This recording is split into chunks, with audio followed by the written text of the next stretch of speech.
One of the president's first actions when he took office in January was to freeze refugee programs. Margaret Brennan tells us those left in limbo by that executive order include about 40,000 Afghans. Some of them worked with the U.S. military and now face retribution from the Taliban. The Trump administration may soon decide their fate. In the chaos of the American exit from Afghanistan in 2021, Tamim Satari was separated from his wife and newborn baby. A captain in the Afghan army who worked with U.S. forces, Satari was evacuated to New Jersey. His wife and child escaped to Pakistan, where she was too afraid to show her face on camera. For 3 years, Satari lobbied the U.S. government to bring them over. I left behind them, and they are in a bad situation. I keeping trying and struggle to reunification my family. In January, the family finally reunited. Their baby, now a little boy.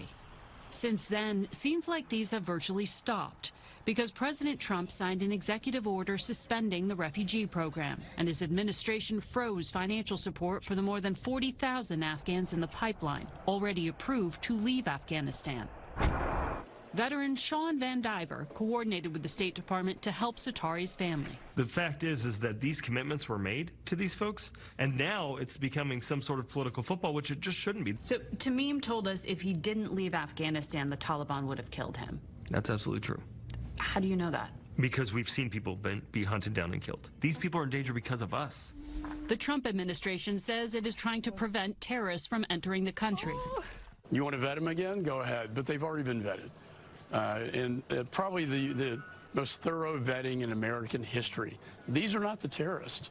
These are the ones who fought the terrorists alongside our military. Republican Congressman Mike McCaul of Texas voted for the program that resettles Afghan wartime allies. This goes to the core of who we are as Americans, for God's sakes, and our allies and our word. If our word means nothing, then who is going to trust us in the future? And should it be on the American taxpayers to help pay for things like the plane tickets to get there? We spend a lot of money on a bunch of dumb things, but this is not one of them.